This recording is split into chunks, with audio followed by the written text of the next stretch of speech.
se inscreva no canal, curta e compartilhe. Temos vídeos novos todos os dias, 2 vezes por dia. O trem fantasma do Corcovado. Nas encostas do Corcovado, entre trilhas e vegetação fechada, corre uma linha de trem antiga, conhecida por carregar turistas rumo ao Cristo Redentor.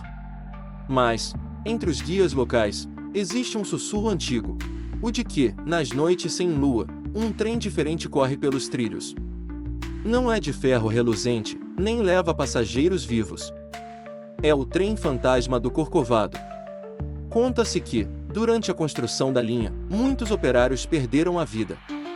Alguns soterrados por deslizamentos, outros engolidos pela mata ou pela febre. O trabalho árduo, aliado às condições precárias, deixou uma marca de dor que impregnou os trilhos e as pedras da montanha. No silêncio da noite, moradores da região juram ouvir o apito distante de uma locomotiva que não deveria estar em funcionamento. O som ecoa pela mata, seguido pelo render de rodas de ferro e pela vibração no chão, como se toneladas de metal descessem e subissem pelos trilhos abandonados.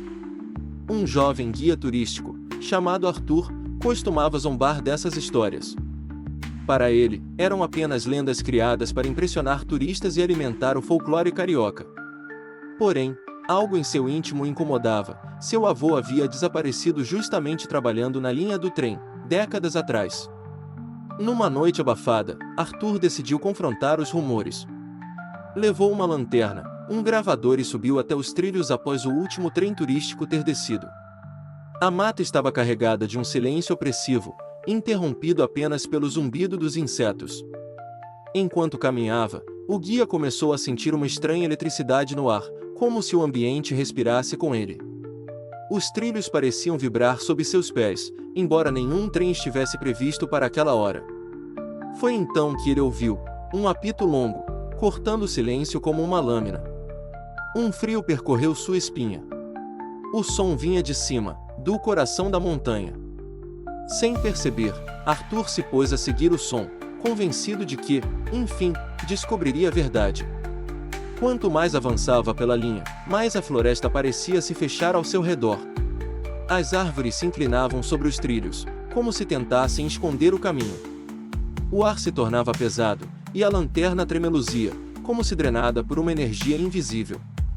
De repente, Arthur ouviu o estrondo metálico. Era o barulho das rodas de ferro sobre o trilho, aproximando-se em uma velocidade impossível. Ele se virou, mas não havia nada. O corredor de mata atrás dele estava vazio, iluminado apenas pela luz mortiça da lua. O som, no entanto, crescia. Era como se um trem inteiro corresse invisível pelos trilhos. O chão vibrava, as pedras chacoalhavam, e Arthur teve de se segurar em um poste enferrujado para não cair. De súbito, a locomotiva apareceu. Mas não era de ferro reluzente, era negra, esfumaçada, com janelas quebradas e uma luz mortiça à frente. O que mais o aterrorizou, porém, foi ver os passageiros, rostos pálidos, olhos fundos, bocas abertas em gritos silenciosos, como se implorassem por ajuda. Arthur congelou. O trem passou por ele sem o tocar, atravessando seu corpo como uma névoa fria. Ao sentir aquela energia atravessar sua carne, ele gritou, caindo de joelhos. O ar cheirava a ferro queimado e enxofre. O apito da locomotiva ecoava pelos vales, um lamento de almas presas ao tempo. Arthur, ofegante, tentou se levantar, mas percebeu algo: os trilhos à sua frente não levavam mais ao Cristo. Em vez disso, sumiam em um túnel de pedra, escuro e pulsante, que nunca existira ali. O guia respirou fundo. Se o avô estava desaparecido, talvez a resposta estivesse naquele túnel proibido. Arthur entrou no túnel, engolido pela escuridão. A lanterna tremia em suas mãos, projetando sombras nas paredes de pedra, onde marcas antigas se arrastavam, como arranhões de unhas. O ar ali dentro era sufocante, impregnado pelo odor de mofo e sangue velho.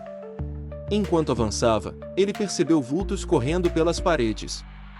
Não eram corpos físicos, mas projeções, lembranças do sofrimento que impregnara aquele lugar. Operários em farrapos, carregando ferramentas, tossindo sangue, caindo exaustos, todos repetindo seu destino como um eco preso ao tempo. De repente, O apito da locomotiva ressoou novamente, desta vez vindo do fundo do túnel.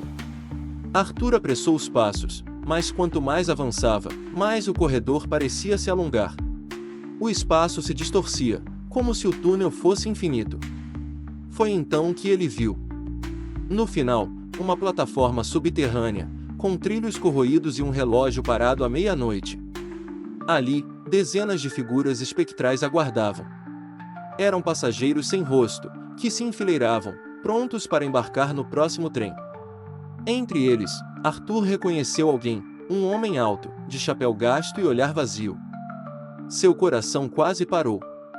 Era o retrato vivo de seu avô.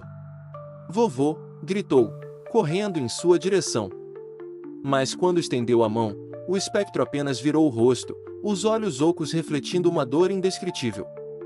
Nesse instante, a locomotiva voltou a surgir, emergindo da escuridão com seu rugido infernal. Os passageiros espectrais começaram a embarcar, e o avô de Arthur foi levado junto. Sem pensar, ele saltou atrás, entrando em um dos vagões podres, decidido a não perder a chance de resgatá-lo. Dentro do vagão, o cenário era ainda mais perturbador. Os bancos estavam carcomidos, cobertos de musgo e sangue seco.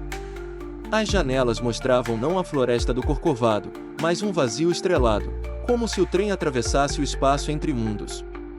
Os passageiros eram sombras. Sentados em silêncio, apenas balançavam suas cabeças, como condenados eternos. De vez em quando, um deles se voltava para Arthur, revelando rostos deformados, queimados, ou com olhos esbugalhados que o encaravam em súplica. Arthur avançou pelo corredor, procurando seu avô. A cada passo, sentia o ar mais frio, sua respiração formando névoas densas. A locomotiva parecia viva, pulsando como um coração maligno. Finalmente, encontrou o homem de chapéu. Aproximou-se, tocou-lhe o ombro e sussurrou: "Sou eu, vovô. Voltei para te tirar daqui." O espectro se virou lentamente. Pela primeira vez, seus olhos brilharam com um lampejo de humanidade. Mas, antes que pudesse responder, uma figura sombria surgiu no final do vagão. Era o maquinista. Alto, coberto por um uniforme esfarrapado e um rosto escondido sob um capuz, ele caminhava lentamente, arrastando correntes. Seus olhos brilhavam em vermelho, e sua voz ecoava como trovão: "Ninguém deixa este trem." Arthur sentiu um peso esmagador em seus ombros. Mas, ao olhar novamente para o avô, viu que havia uma chance. Precisava enfrentar o maquinista e romper o ciclo da maldição. O maquinista avançou, e o vagão inteiro tremeu como se fosse desmoronar. As correntes arrastavam-se pelo chão, cada som ecoando como um trovão nos ossos de Arthur. Ele respirou fundo e segurou firme a mão do avô. O toque era gelado, mas real. O espectro, por um instante, pareceu recobrar forças. "Corra!" sussurrou o avô, mas Arthur não queria abandoná-lo. Então, num ímpeto de coragem, ele se lançou contra o maquinista. A criatura rugiu, e o impacto lançou o guia contra a parede do vagão, que gemeu como carne viva. Arthur fechou os olhos, e em um último esforço, gritou: "Este trem não levará mais ninguém." A lanterna em sua mão explodiu em luz, iluminando o vagão inteiro. Os passageiros gritaram, o maquinista recuou, e o próprio trem estremeceu, como se estivesse prestes a se despedaçar. Quando abriu os olhos, Arthur estava deitado nos trilhos, ao pé do Corcovado. O túnel havia desaparecido, e a madrugada nascia sobre a cidade. Ao seu lado, no entanto, repousava um chapéu velho, o mesmo que seu avô usava. Ele o segurou com as mãos trêmulas. Talvez não tivesse salvado o avô por completo, mas algo lhe dizia que, de alguma forma, havia libertado parte das almas presas naquele trem amaldiçoado. Desde aquela noite, os moradores dizem que o apito do trem fantasma do Corcovado não foi mais ouvido. Mas, quando o vento sopra forte pela mata, alguns juram sentir o cheiro de ferro queimado e enxofre, como um aviso de que a maldição pode retornar. E Arthur, sempre que passa pelos trilhos, olha para o chapéu que agora guarda como relíquia, lembrança de que os mortos nunca viajam sozinhos. História por J.P. Romano. Se você sente que essa história merece continuar sendo contada, considere nos apoiar no Apoia-se. Com sua ajuda, podemos trazer mais histórias sombrias como esta à tona, explorando os mistérios que assombram nossa imaginação. https://apoia.se/aleatoriode. Faça parte do nosso grupo secreto do Telegram, faça sua carteirinha de fã enviando um e-mail com o nome completo e foto para o e-mail aleatoriodoriginal@gmail.com.